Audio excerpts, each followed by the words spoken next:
अस्सलाम वालेकुम students, welcome to my YouTube channel. तो आज हम डिस्कस करने वाले हैं और टू नाइटिंगेल का स्टैंजा नंबर 3।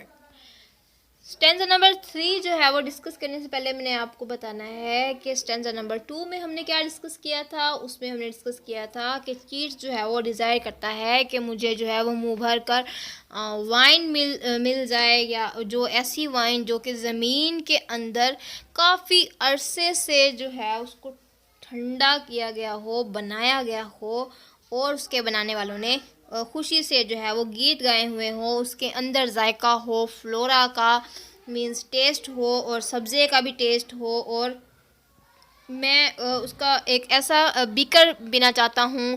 उसके बाद हिपोक्रेन का उसने बताया कि वो एक फाउंटेन है, वहाँ पर उस फाउंटेन को पी के अपना जो मुंह है वो रेड कर लेना चाहता है जॉन केट्स। और फिर उसने ये भी बताया हमें कि वो एक ऐसा शरबत चाहता है, मीन्स ऐसी वाइन चाहता है जो कि बबल्स जो हैं वो उसके किनारों पर आ रहे हों, और मैं इसको पीते ही चला जाऊं, फरार हासिल कर लूँ, मीन्स एस्केप हो जाऊं। He wants to escape from the world of reality into the world of imagination. तो चले आगे इसकी कंटिन्यूशन जो है वो लाइंस स्टार्ट करते हैं। स्टैंजा नंबर 3 है fade far away, dissolve and quite forget. Fade far away, दूर चला जाऊं मीन्स गायब हो जाऊं। डिजोल्व मीन्स यहाँ पर समझ लें आप मौत का भी जो है वो जॉन केट्स ने कहा है। एंड क्वाइट फॉरगेट, और मुकम्मल भूल जाऊं। वर्ड दो among the leaves heist never known the weariness, the fever and the fret। भूल जाऊं इस दुनिया के दुखों को, इस दुनिया के गमों को, इस दुनिया की परेशानियों को। Here where man sit and hear each other groan। groan means लोगों के दुख गम, एक दूसरे से गिला करना, कंप्लेन करना। ये वो दुनिया है जहाँ पर लोग जो हैं वो बैठा करते हैं and hear each other groan, और एक दूसरे के गमों को सुनते हैं। Where palsy shakes a few sad and last grey hairs.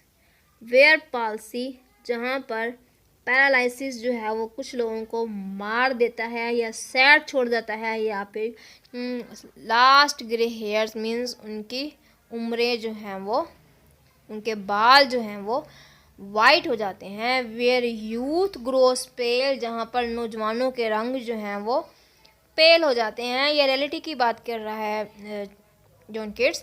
And spectre thin and dies, और इनका जिस्म जो है वो थिन हो जाता है, means thin just like a ghost. And dies, और ये मर जाते हैं। Where but to think is to be full of सोरो।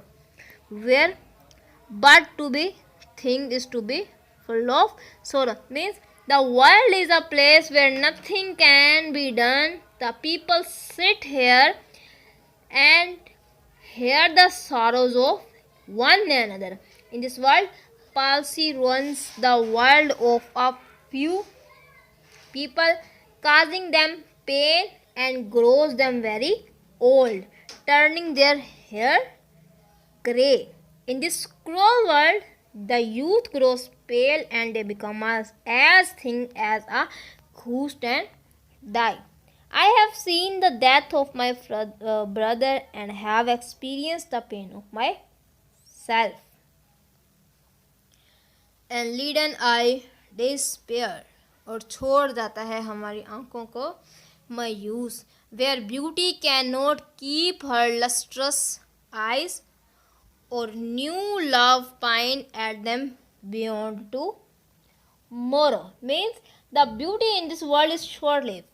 इस दुनिया के अंदर जो ब्यूटी है ना वो बहुत ही कम है। And its lustrous eyes dies away tomorrow, और जो है वो कल तक जो है वो ख़त्म हो जाती है। Causing the destruction of a new love, और न्यू लव की जो डिस्ट्रक्शन है उसकी तबाही का बाइस बनती है। यहाँ पर इस स्टैंजे के अंदर जो है वो beauty is short live means John Keats जो है वो फैनी ब्राउन के बारे में भी बात कर रहे हैं कि ब्यूटी इज़ शॉर्ट लिव। जो मेरा उसके साथ वक्त का फैनी ब्राउन के साथ जो मेरा साथ था वो बहुत ही शॉर्ट था और वो बहुत ज़्यादा ब्यूटीफुल था, लेकिन वो बहुत ही कम अरसे के लिए था। ब्यूटी इज़ शॉर्ट लिव, बहुत ही कम अरसे के लिए था और ख़त्म भी बहुत जल्दी हो गया और तबाही हो गई उसके प्यार की। मैंने आपको उसकी बायोग्राफी के अंदर आपको बताया था कि फैनी ब्राउन जो है वो इसकी फियोंसे थी। तो जब फैनी ब्राउन को पता चला कि जॉन कीट्स को भी जो है वो टीबी है, मीन्स ट्यूबरक्लोसिस है, तो फैनी ब्राउन ने उसके साथ इंगेजमेंट तोड़ दी। इससे क्या हुआ कि जॉन कीट्स पहले ही अफसरदा थे क्योंकि उनकी फैमिली जो थी वो पूरी टीबी की वजह से चली गई थी। जब फैनी ब्राउन ने भी इनका साथ छोड़ दिया तो जॉन कीट्स जो है वो बहुत ज़्यादा अपसेट हो गए और उन्होंने फिर ये लिटरेचर के अंदर पोइट्री लिखना स्टार्ट कर दी। अपनी ओट्स के अंदर भी जो है वो जॉन कीट्स अपनी बिलवर्ड फैनी ब्राउन को उसका जिक्र करते हैं, उसको डिस्क्राइब करते हैं, उसकी ब्यूटी को कह लें आप लोग, उसके प्यार को। बट फैनी ब्राउन जो है वो जॉन कीट्स के साथ सीरियस नहीं थी। चलें अगली वीडियो में, तब तक के लिए अल्लाह हाफिज़।